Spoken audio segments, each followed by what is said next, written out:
Te damos gracias, Padre, por esta mañana tan hermosa. Te damos gracias porque eres bueno. Para siempre es tu misericordia y la vemos cada mañana. Gracias, Padre, porque tuvimos unos testimonios preciosos hoy en la mañana en el tiempo de oración en que oramos por nuestras generaciones, por nuestra nación.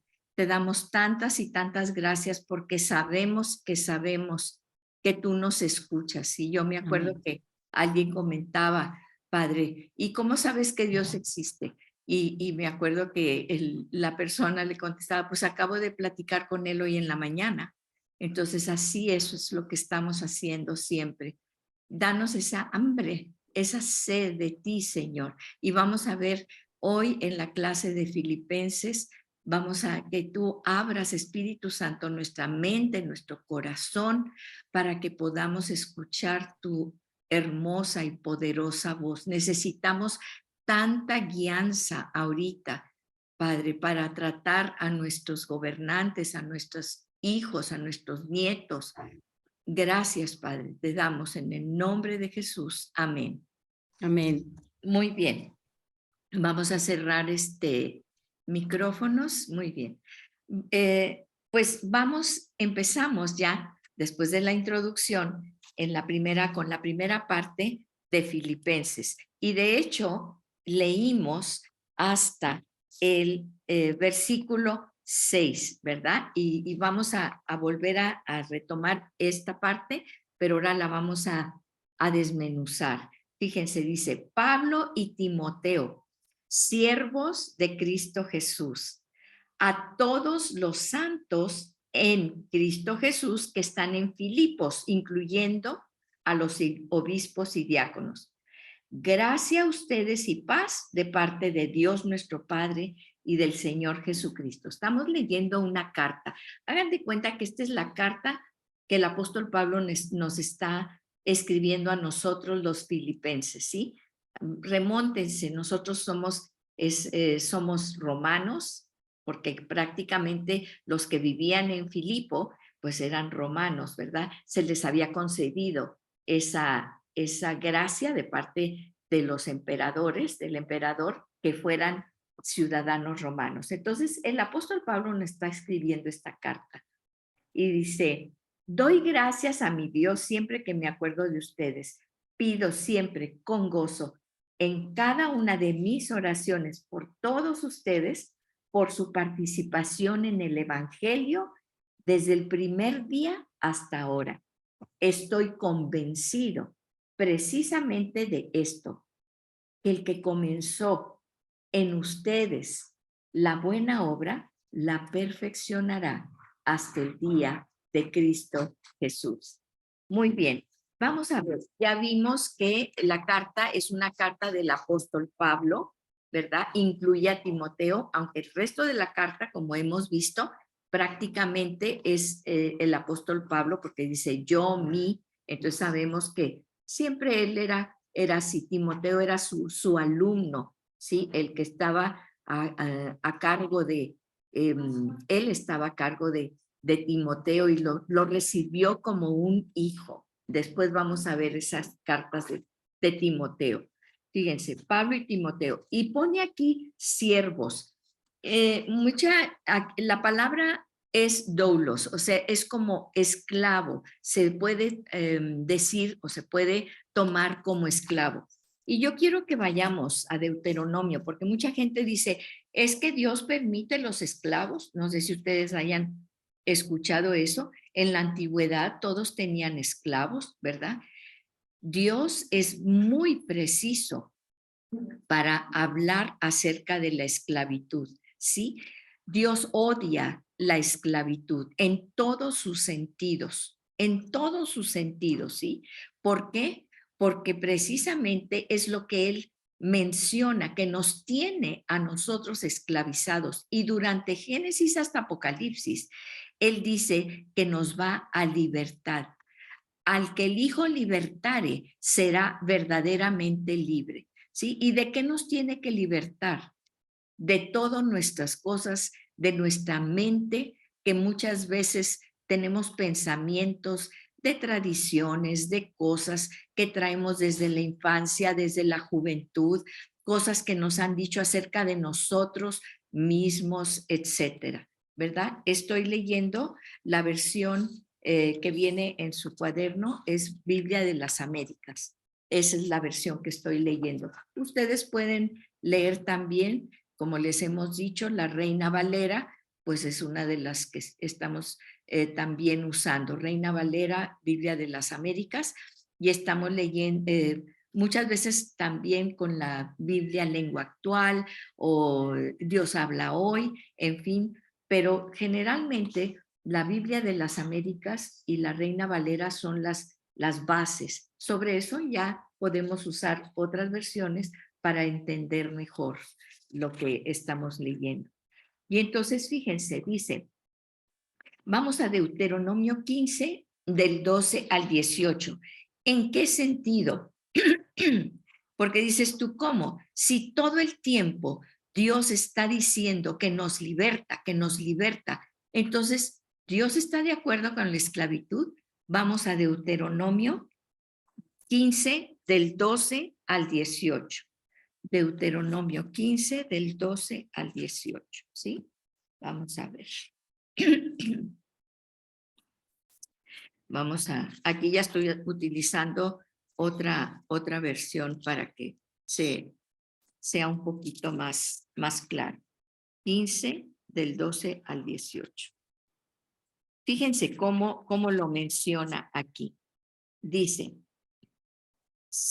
aquí estamos en Deuteronomio, recuerden que Dios les da la ley a los judíos, ¿verdad? Acaban de salir de la esclavitud, precisamente de la esclavitud de Egipto.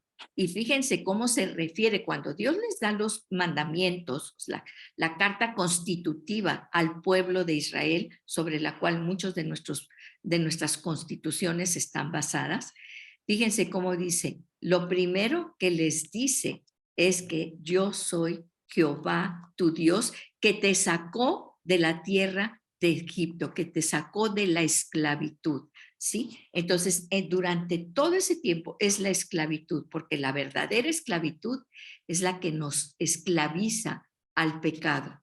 Entonces, dice, si tu hermano hebreo, aquí estamos leyendo las leyes que Dios les dio, si tu hermano hebreo, hombre o mujer, se vende a ti y te sirve durante 6 años, ¿qué es esto de que se vende a ti? Fíjense bien, no es que yo voy y tomo a una persona y yo la esclavizo. No, es la voluntad de la otra persona. ¿A qué se refiere? Cuando los judíos pues les iba mal económicamente por alguna razón, ¿verdad? ¿Qué era lo que sucedía? Ellos se vendían a trabajar, era la palabra doblos, ¿sí? Se vendían a trabajar con una persona con mayor poder económico. Entonces, por eso muchas veces la palabra de Dios dice, no te endeudes, no te endeudes porque eres esclavo de la persona a la que le debes. Por eso es tan claro Dios en este concepto, ¿sí? Y ya hemos visto cómo pues la situación de endeudarse nunca trae nada bien, nada bueno. Entonces, fíjense, dice, la misma persona dice, pues necesito dinero por X circunstancias, ¿sí? Le va mal en sus negocios o una enfermedad, etcétera. Y entonces, él mismo y muchas veces hasta su familia, ¿sí? Cuando no podían pagar lo que debían, ellos decían, bueno, yo me voy a vender a ti, voy a ir a trabajarte para pagar con mi trabajo lo que te debo. Siempre tenemos que pagar lo que debemos, ¿sí? Es una ley de Dios. ¿Por qué? Porque porque ahí es donde entendemos que la deuda que hay se paga. Es el Dios de justicia. Por eso esa deuda de pecado que nosotros teníamos, alguien la tenía que pagar. sí entienden el concepto que Dios nos está diciendo aquí. Todo se paga, todo se paga. Muchas veces pensamos, ay, pues Diosito ahí me va a perdonar en esta cosita o en esto o en lo otro. No, todo se paga. Y entonces aquí la persona, el deudor, va y le dice al otro, al que le debe, te voy a trabajar no gratuitamente como un esclavo. Yo te estoy redimiendo, yo te estoy pagando la deuda que te debo, del dinero que te debo. Y muchas veces era tanto que también se esclavizaban la esposa y los hijos y le trabajaban a esa persona. Fíjense lo que dice aquí la palabra de Dios. Dice, si tu hermano hebreo, hombre o mujer, se vende a ti y te sirve durante ¿cuántos años? 6 años. En el 7º año lo dejarás libre. Dios odia la esclavitud. Entonces, dice, te va a trabajar 6 años, pero después de 6 años, en el 7º año, lo vas a dejar libre, totalmente libre. Fíjense lo que dice. Dice, y cuando lo liberes, porque te estuvo trabajando como doblos, como esclavo, como siervo, como sirviente, ¿sí? Cuando lo liberes, no lo despidas con las manos vacías. Dice, abastécelo bien con regalos de tus rebaños, de tus cultivos y de tu lagar, ¿sí? Dale según el Señor, tu Dios, te haya bendecido, porque Él te bendijo con su trabajo. Entonces, tú también lo vas a bendecir a Él a causa de Él que estuvo trabajando para ti. Esa es una bendición de Dios para pagarte lo que te debía, pero cuando lo despidas, óiganlo bien, y a alguien le estoy diciendo, y primeramente a mí, cuando despidas a alguien que te haya trabajado y todo, dice, fíjate, despídelo según el Señor tu Dios te haya bendecido. Recuerda, ¿por qué? Y cómo les dice, recuerda de dónde yo te saqué. Tú también fuiste esclavo, ¿sí? Y es en el área espiritual y en el área física. Él les está diciendo, Dios les está diciendo, acuérdate cuando tú eras esclavo allá, ¿sí? En Egipto, y yo te saqué de Egipto, yo te saqué de esclavitud. ¿Y qué nos dice a nosotros? También recuerden las dimensiones, ¿sí? La dimensión espiritual, tú también eras esclavo del pecado y yo te libré del pecado. Dice, fíjate, dice, recuerda que fuiste esclavo en Egipto y que el Señor tu Dios te dio libertad, te dio la libertad. Por eso te doy ahora esta orden. Por eso te doy ahora esta orden. Dice, pero si tu esclavo, porque te ama a ti y a tu familia y le va bien contigo, te dice, fíjense, esto es lo que conocemos nosotros como esclavo.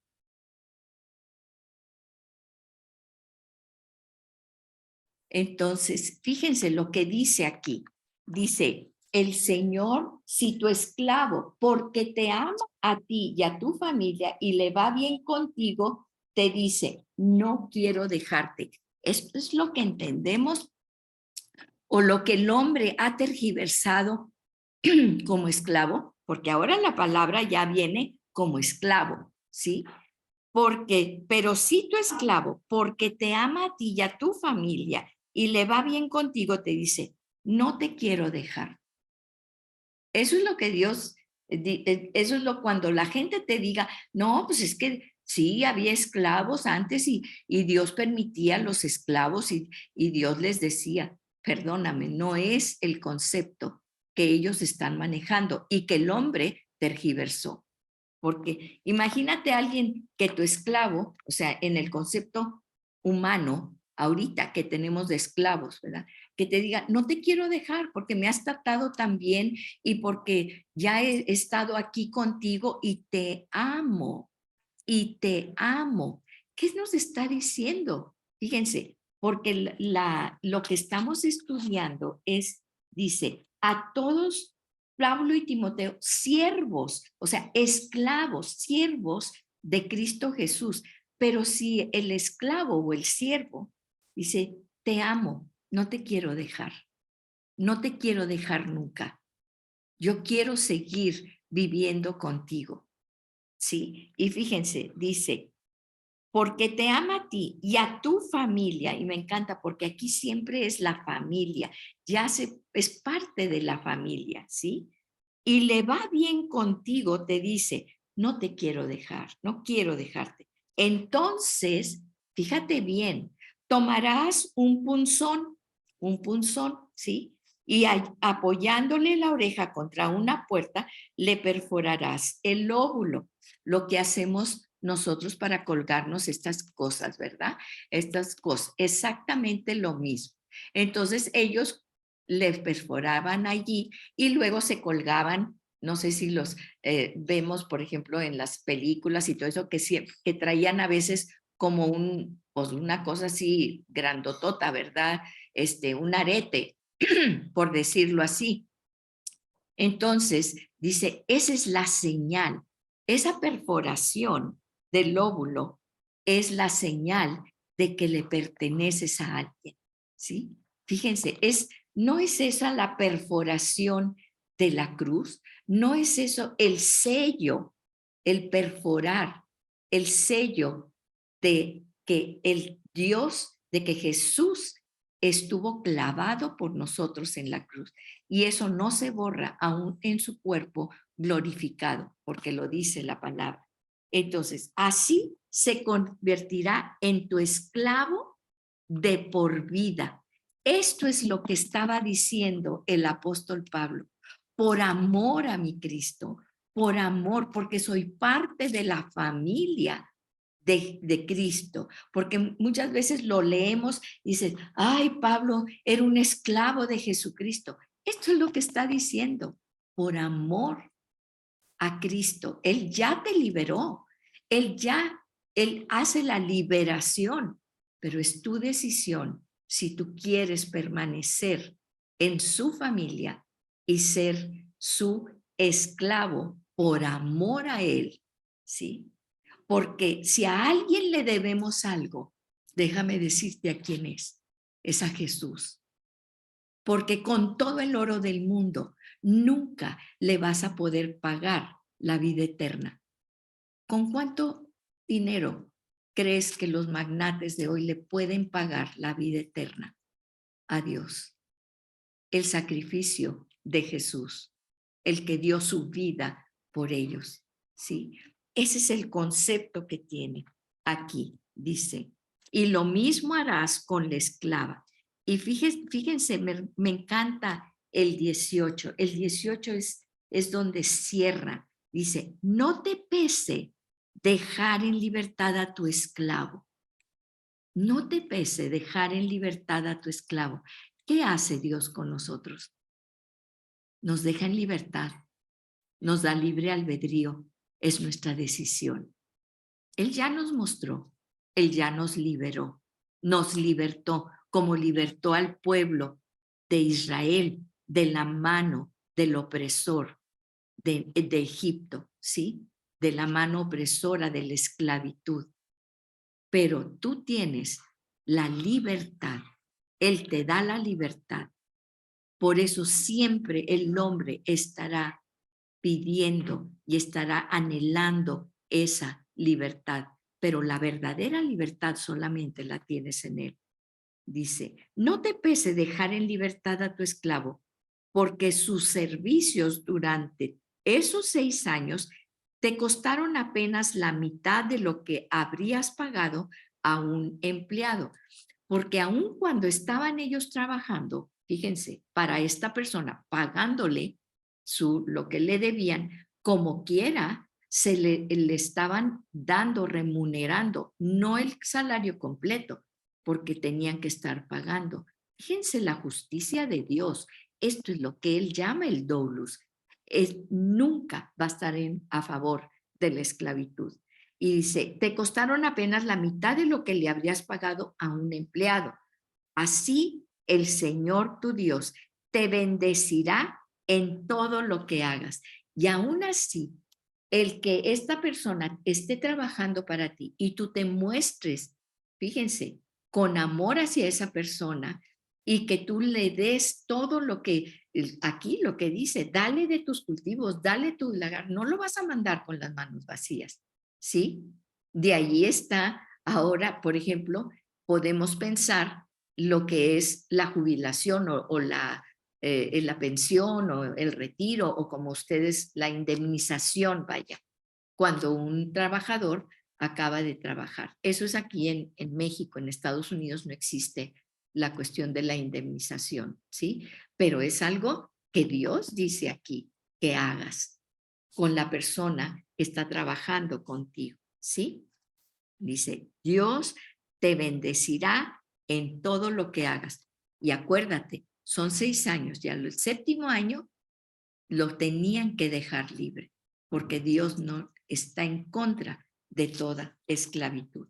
Ese es el concepto que aquí está hablando Pablo y dice Pablo y Timoteo, siervos, y eso es lo que estamos viendo. Ahora, ¿cómo podemos correlacionarlo? Vamos al Nuevo Testamento en Primera de Corintios, vamos a Primera de Corintios 6, 19 y 20. Vamos a ver. Primera de Corintios 6, 19 y 20. Dice así. Dice, ¿acaso no saben que su cuerpo es templo del Espíritu Santo, quien está en ustedes y al que han recibido de parte de Dios? Ustedes no son sus propios dueños. Cuando tú te entregas, cuando tú crees en el Señor Jesucristo y estás precisamente en deuda, eres siervo del Señor Jesucristo, dice, no eres tu propio dueño, fueron comprados. Fíjense, fueron comprados por un precio, comprados por la sangre de Jesús. Por tanto, honren con su cuerpo a Dios, ¿sí? De eso, esto es lo que está hablando. Por amor a nosotros, estamos sellados, así como ellos eran sellados con su arete aquí o con su perforación, ¿sí? Así también estamos sellados ya con el Espíritu Santo. En Gálatas 1:10, vamos a Gálatas 1:10 para ver ese mismo concepto, ¿sí? Porque muchas veces bajo el concepto de tergiversado de que nosotros conocemos como los esclavos, pues nos pueden decir cualquier cosa, ¿verdad? Sin embargo, nosotros sabemos que no es así. Gálatas 1:10, fíjense, dice así. Dice, ¿qué busco con esto? ¿Ganarme la aprobación humana o la de Dios? Aquí dice de los hombres o de Dios. ¿Piensan que procuro agradar a los demás? Si yo busco agradar a otros, no sería siervo de Cristo. ¿Quién es tu amo? ¿A quién sirves? ¿A Dios o a los hombres? Aquí lo está diciendo muy claro. Nosotros decimos que somos de Cristo, que estamos en Cristo, que el Espíritu Santo está en nosotros. ¿A quién sirves? ¿A quién sirves? Porque tu dueño, con el que tú te has comprometido por amor para pertenecer a su familia, es el Señor. No son los demás que están a tu alrededor, ¿sí? Y claro, y ahí viene la obediencia de honrar a los padres, de cómo tratar a los hermanos, ya lo vimos en Efesios. Y luego, fíjense, muy bien, ya sabemos, el autor de la carta es Pablo, ¿verdad? Ya sabemos, él incluye a Timoteo y seguimos en el versículo 1. A todos los santos, ¿sí? Aquí incluye a todos los santos. ¿Qué quiere decir santos? Vamos a la misma, al origen y es consagrados, apartados o dedicados a algo. Cuando tú hablamos de dedicar a algo, ¿qué quiere decir? Que pones toda tu dedicación, dedicas tu tiempo, le voy a dedicar a este proyecto tantas horas al día, ¿sí? Dedicación, consagración. Y entonces, fíjense, ¿qué quiere decir esto? Incluyendo, ahora, ¿consagrados a qué o en qué? Porque una cosa es que tú te consagres pues a tu familia, a tu trabajo, etcétera, ¿sí? ¿A qué es consagrar? Sagrar es sagrado, es apartado. De ahí viene también hagios, santos, hagios. Hagia Sofía, bueno, es un museo muy importante. Fíjense, dice,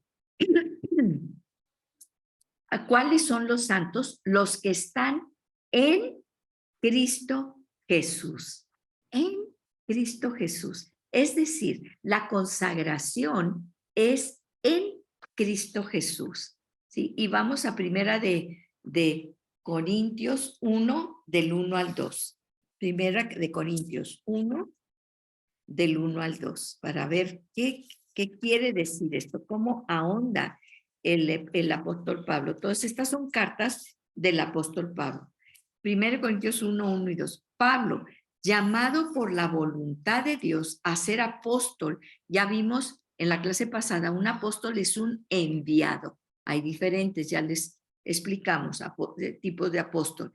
De Cristo Jesús y nuestro hermano Sóstenes, a la iglesia de Dios que está en Corinto, a los que han sido, ¿quiénes son los santos? Los que han sido santificados ¿en quién?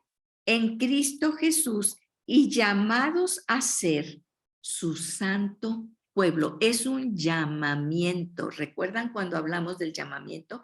Es un llamamiento a la santidad, a ser consagrados, ¿sí? Y llamados a ser su santo pueblo, junto con todos los que en todas partes invocan el nombre de nuestro Señor Jesucristo, Señor de ellos y de nosotros.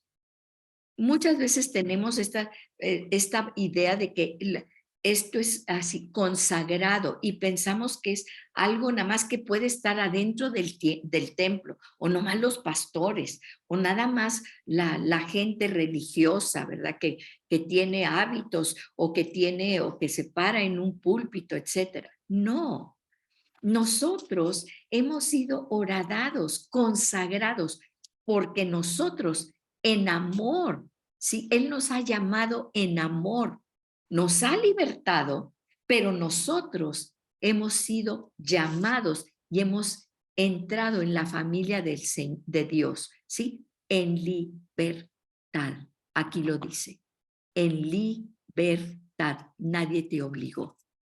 No es un esclavo en el sentido que Dios habla de consagrarnos, ¿sí? Voluntariamente, en libertad para esto, dice. Fíjense, y ahora somos su santo pueblo. Aquí no dice que eres de esta religión, de esta otra religión, que quién sabe qué, que te llamas así, asá, o las subdenominaciones, o quién sabe qué. Nada de eso. Somos su pueblo. Y su pueblo, junto con quienes, con los que van para allá, los que están allá, los que están acá, los que a veces se bautizan de chiquitos, de grandes, de quién sabe qué, los que brincan y saltan, los que no brincan y saltan.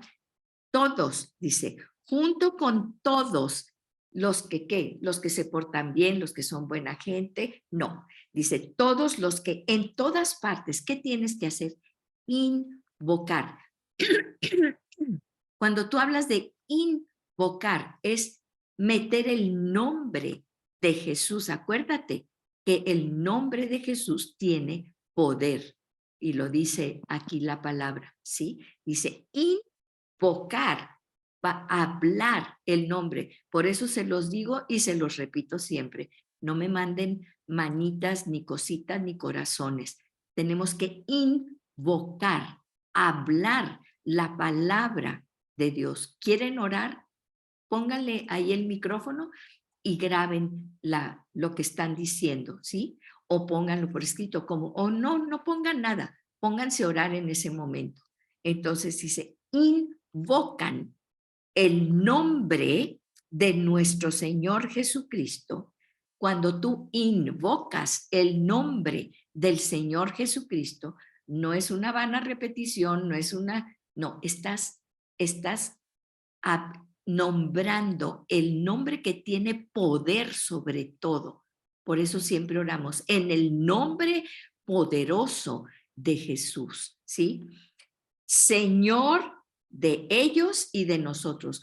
¿Por qué? Porque eso viene junto con ¿qué es tu Señor? ¿Quién es tu Señor? Al que tú eres doulos de ese Señor por amor, porque ahora perteneces y estás sellado en su familia, por amor y en libertad. Aquí lo dice. Y fíjense, y entonces dice, incluyendo, y aquí, fíjense lo que dice, incluyendo a los obispos y a los diáconos. Pues tú pensarías que los santos y los apartados, pues son los obispos, los diáconos, ¿sí? No, dice a todos los santos, también incluyendo a los obispos y a los diáconos. Y muchas veces también te dicen, no, pues es que, perdón, Dios permítanme.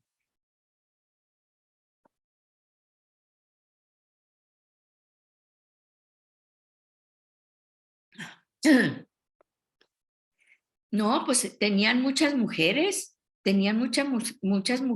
y los reyes y esto y lo otro. Vamos a ver qué nos dice Dios, si era o no de su agrado esto, ¿sí?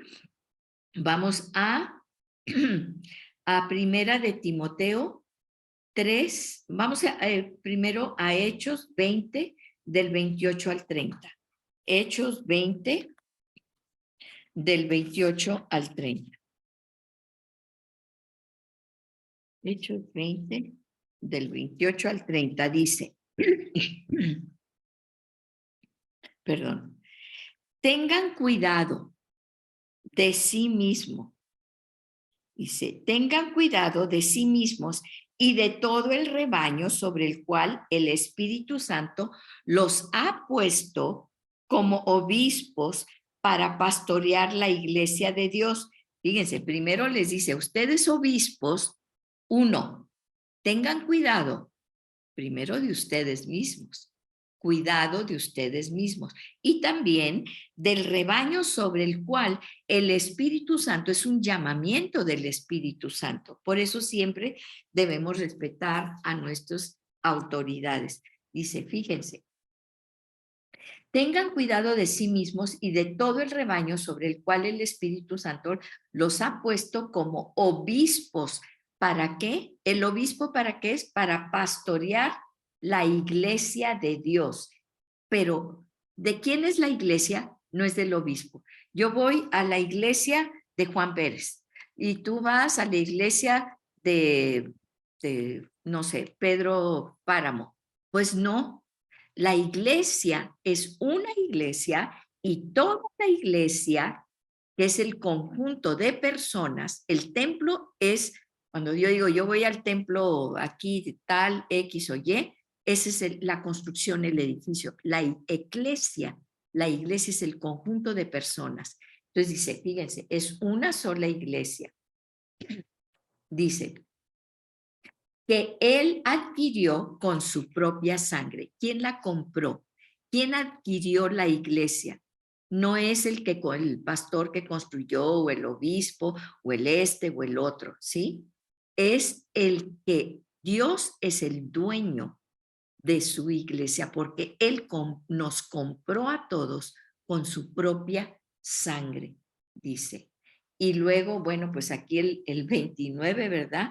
Pues ya es una advertencia y dice, sé que después de mi partida entrarán en medio de ustedes lobos feroces que procurarán acabar con el rebaño. Siempre va a haber esas disputas y todo. Mucha gente dice, ay, pues es que yo fui allí y había pleitos y todo. Claro, ahí es donde se va a meter y Dios y Jesús se los dijo, ¿sí? Dice, fíjense, cuidado, porque después de que yo me vaya, les dijo Jesús, entrarán en medio de ustedes lobos feroces que procurarán acabar con el rebaño. Aún de entre ustedes mismos se levantarán algunos que enseñarán falsedades para arrastrar a los discípulos que los sigan, a ustedes, no a Dios. Cuidado con muchas veces queremos idealizar a los pastores, a los obispos, a las personas, ¿sí? Y eso es lo que pasa con muchas religiones que idealizan a un ser humano. Aquí dice, cuidado, la verdadera iglesia es de Dios, es la única que pagó el precio por ti, por tu vida eterna. Y dice, y aún dentro de ustedes, ¿qué va a pasar? Van a ser arrastrados por la corriente. Y dice, ustedes mismos van a empezar a decir cosas falsas. ¿Para qué? Porque quiero que me sigan a mi clase, en mi iglesia, en mi grupo. No, cuidado con eso. Por eso yo siempre les digo, ustedes nunca digan que yo dije quién sabe qué. Lo que yo digo no tiene ningún valor, es lo que Dios dice. Cuando alguien te enseñe, que te enseñe de esto, porque esta es la única palabra que es verdad, esta es la única palabra que tiene poder, ¿sí? Entonces, por eso siempre oramos con la palabra. Y entonces, fíjense, dice, aún entre ustedes, para que lo sigan. ¿Por qué? Porque queremos que nos sigan a nosotros, que nos digan a nosotros. Así que alertas, estén alertas. Recuerden que día y noche durante 3 años no he dejado de amonestar con lágrimas a cada uno en particular, ¿sí? Por eso Jesús los amonestaba con lágrimas, porque sabía que, que muchas veces dentro de los mismos que habían estado con él, recibido personalmente sus enseñanzas, aún así, de entre los que estaban allí, se iban a desviar. Y pues sabemos que Judas, ¿verdad? Él tomó otro camino. Pero esto es una advertencia, como les digo, es para nosotros hoy en día. Y fíjense, y vamos ahora también a Primera de Timoteo 3, del 1 al 7. Entonces aquí estamos viendo a los obispos, cuidado, primero cuidado contigo y luego cuidado con eso. Y no te apropies de la gente, porque la iglesia es de Dios, porque Él es el que la compró, no tú. Y entonces vamos a Primera de Timoteo 3, del 1 al 7. Fíjense, ahora vamos a ver lo que se le requiere. Primera de Timoteo, del 1 al 7. Dice, Primera de Timoteo 3, del 1 al 7. Y dice, se dice y es verdad que si alguno quiere ser obispo, a noble función aspira, es nobleza, es una noble función aspira. Así que el obispo debe ser, fíjense bien, intachable, intachable, esposo de qué? De una sola mujer, esposo de una sola mujer, más claro ni el agua, que a veces que tenían varias esposas y que esto y que el otro, aquí lo está diciendo. Ten cuidado, el que quiera liderar, el que quiera que Dios le dé para que sea ejemplo, y aquí lo vamos a ver, dice, esposo de una sola mujer, moderado, sensato, respetable, hospitalario, capaz de enseñar. No debe ser borracho, ni pendenciero, ni amigo del dinero, sino amable y apacible. Debe gobernar bien su casa y hacer que sus hijos le obedezcan con el debido respeto, porque el que no sabe gobernar su propia familia, ¿cómo podrá cuidar de la iglesia de Dios? No debe de ser un recién convertido, no sea que se vuelva presuntuoso y caiga en la misma condenación en que cayó el diablo. ¿Sí? Fíjense, ¿por qué dice esto del recién convertido? Porque es el primero que empieza a criticar a los que están como él estaba hace X tiempo. ¿Sí? Es típico que el que sale de una situación y conoce al Jesús y conoce al Señor, después dice, ay, es que ellos, y es que, ay, no, ellos, de donde mismo Dios los sacó. Y eso es lo que está diciendo, cuidado con esa gente, porque luego se vuelven, ellos son los que se vuelven los más que desprecian ahí mismo de donde Dios lo sacó, ¿sí? Cuidado. Entonces, aquí está muy claro lo que está diciendo, cómo debe de ser un obispo, ¿sí? Y dice, fíjense, se, de, se requiere además que hablen bien de él los que no pertenecen a la iglesia. ¿Qué quiere decir esto? No nada más en la iglesia que él se lleve bien con los de la iglesia. Él debe tener una reputación con la gente de afuera, ¿sí? Que hablen bien de él para que no caiga en descrédito y en la trampa del diablo. Fíjense. Entonces, ¿qué quiere decir? Tiene que tener una muy buena reputación.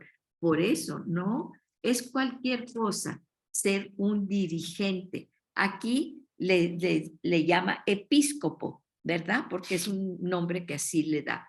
Pero, ¿quieres ser un episcopo? Aquí está todo lo que debes de hacer. Y obviamente los episcopos, aquí como dice, que sus hijos, es gente normal, ¿verdad? Los episcopos, que su familia lo respete, que gobierne a sus hijos, que sus hijos lo respeten, etcétera. Ahora vamos a ver en el versículo 8, 1 de Timoteo 3:8. Los diáconos igualmente deben ser honorables, sinceros, no amigos del mucho vino, ni codiciosos de las ganancias malavidas. Deben guardar con una conciencia limpia las grandes verdades de la fe, que primero sean puestos a prueba y después, si no hay nada que reprocharles, que sirvan como diáconos. Muchas veces criticamos, ¿verdad? Bueno, acá en las iglesias generalmente, ¿verdad? Hay un consejo, está el pastor, pero hay un diaconado, hay un consejo también de apoyo al pastor, ¿verdad? Él no hace todas las decisiones ni toma las decisiones como quiere. Entonces, ¿por qué? Un pastor sabio, ¿verdad? Que sabe que necesita el consejo de los demás también, de los episcopos, de los diáconos, etcétera. Y entonces dice, tú no puedes nada más poner a una persona, a un diácono, por ejemplo, a que maneje dinero, o que maneje cosas o todo eso, porque no es el pastor el que lo maneja, ¿sí? Son los diáconos y siempre hay un tesorero, etcétera, etcétera. Y entonces dice, pónganlos a prueba. No cualquiera puede hacer esto, puede tomar eh, este lugar. Dice, asimismo, y aquí viene, cuidado con esto, dice, que primero sean puestos a prueba y después, si no hay nada que reprocharles, que sirvan como diáconos. Asimismo, ahí viene para nosotras, las esposas de los diáconos deben ser honorables, no calumniadoras o chismosas, sino moderadas y dignas de toda confianza. Y aquí viene para el que diga que pues ahora ya sabemos que están pasando leyes para que la gente se pueda casar con varias, los hombres se puedan casar con varias mujeres, etcétera, ¿verdad? Dice, el diácono debe ser esposo de una sola mujer, porque mucha gente dice, no, pues es permitido por Dios, porque, perdóname, esta es gente honorable, dice, ser esposo de una sola mujer y gobernar bien a sus hijos y a su propia casa. Los que ejercen bien el diaconado se ganan un lugar de honor y adquieren mayor confianza para hablar de su fe en Cristo Jesús. ¿Sí? Y bueno, ya después habla el apóstol Pablo. Aquí está clarísimo lo que Dios espera de cada uno de nosotros, que lo representamos, ¿sí? Aquí lo está diciendo muy claro, o sea, todos son santos, pero en especial menciona a los episcopos y a los diáconos, se escribe con K, pero igual se ve, ¿sí? Entonces, aquí vamos, en el versículo dice, 2, gracia a ustedes y paz. Es el saludo que siempre vemos en el apóstol Pablo. Si nosotros vemos sus cartas, gracia y paz de parte de Dios. Miren, a mí me encanta porque de verdad yo veo la gracia de Dios donde ahora que estábamos viajando y que pues el carry-on, ¿verdad? La maleta que llevas arriba en el avión y luego pues las escaleritas y súbela y bájala y todo eso. La gracia de Dios. Y digo, me encanta el apóstol Pablo porque cada vez que yo leo eso, la gracia y paz, digo, yo yo lo recibo porque nos subían, nos bajaban, nos ponían esto, nos hacían lo otro, nos daban las mejores mesas, todo. Es la gracia de Dios, nada más que la gracia de Dios sobre nosotros.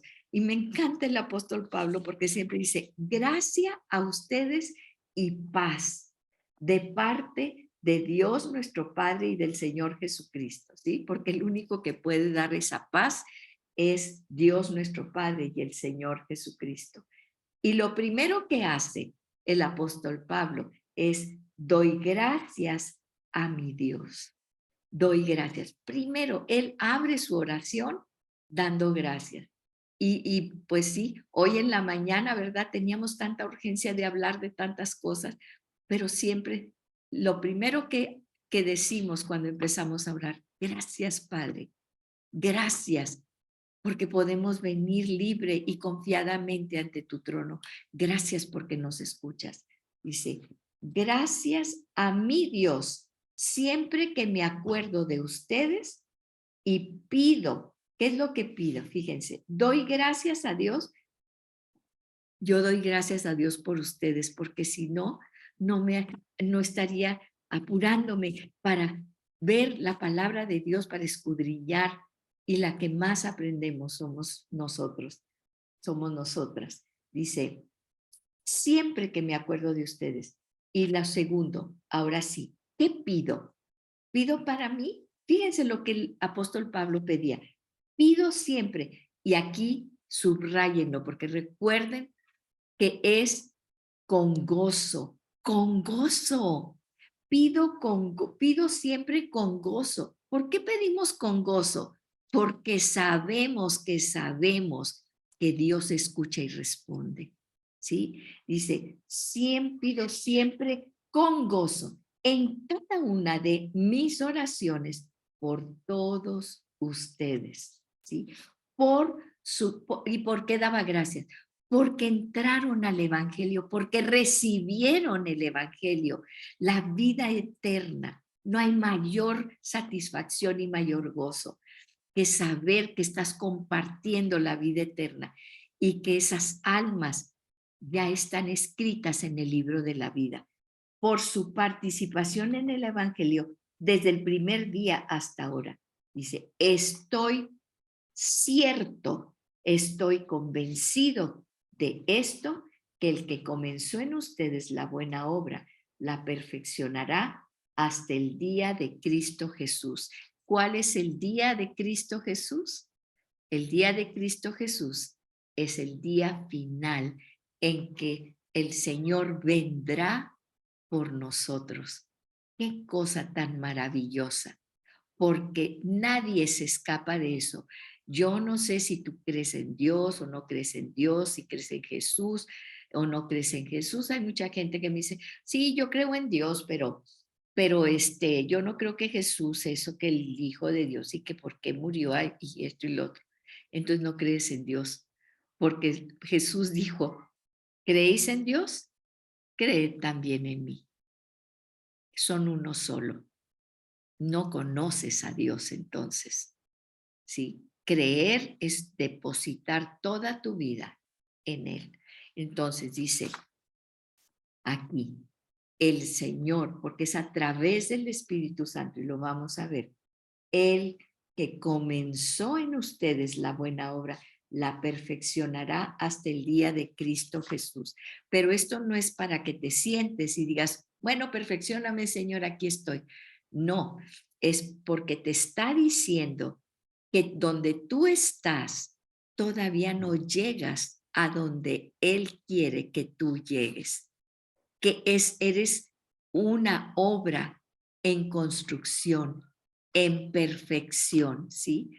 Hay gente que a veces algunas cosas nos irritan y siempre queremos estar perfeccionando. Y yo me acuerdo porque a veces mis hijos me dicen, es que eres muy exigente, siempre tienes que encontrar algo porque siempre exiges más y todo eso, porque somos una obra en perfección, porque nuestras células, porque biológicamente, porque todos somos una obra en perfección.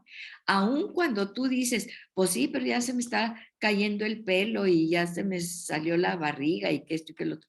No, Dios habla de siempre estamos siendo perfeccionados. Sabemos que este es un cuerpo corruptible y que vamos a tener un cuerpo glorificado, ¿sí? Pero cada vez nosotros en nuestra madurez, no piensas tú a veces que yo digo, si yo hubiera tenido esta madurez cuando mis hijos estaban bebés, cuando mis hijos estaban chiquitos, que yo les hubiera dicho esto o lo otro o lo de más allá, eso te muestra que no estás donde estabas antes, que eres una obra en perfección. Y tus hijos también, y tus generaciones también. Si Dios tuvo paciencia contigo, ten paciencia también y amor para con ellos, porque con lazos de amor te llamó el Señor. Y sí, hay veces que tienes que caerte y a veces te deja que te descalabres, porque es la única manera en que vamos a reaccionar, pero te recoge con unos brazos de amor que nadie, como nadie en este mundo, somos, somos deudores del amor de Dios en libertad y por amor. Gracias, Padre, te damos, porque tú nos dices cuál es nuestra verdadera identidad en esta crisis de identidad en que los hombres se creen mujeres, en que se creen perros, delfines, que aúllan, que se creen todas esas cosas. Es una falta de identidad. Nos has creado a tu imagen y semejanza. Gracias, Padre, porque podemos reflejar quiénes somos, creados a tu imagen y semejanza. Y así como dice el apóstol Pablo, que el amor se multiplique. Es algo hermoso, ¿sí? Porque veremos que lo que pide en oración en el versículo 9, vamos a terminar en el 7 y lo veremos, pero fíjense, esto pido en oración, así pidamos en oración. Te pedimos, Padre, que el amor de ustedes abunde aún más y más en conocimiento verdadero y en todo discernimiento. Gracias, Padre. Gracias. Sella esta palabra, este conocimiento nuevo, este discernimiento, séllalo en nuestra mente y en nuestros corazones, que podamos resplandecer en este tiempo, en lo más oscuro de la noche, es cuando más brilla y se ve la luz. en el nombre poderoso de Jesús. Amén y amén.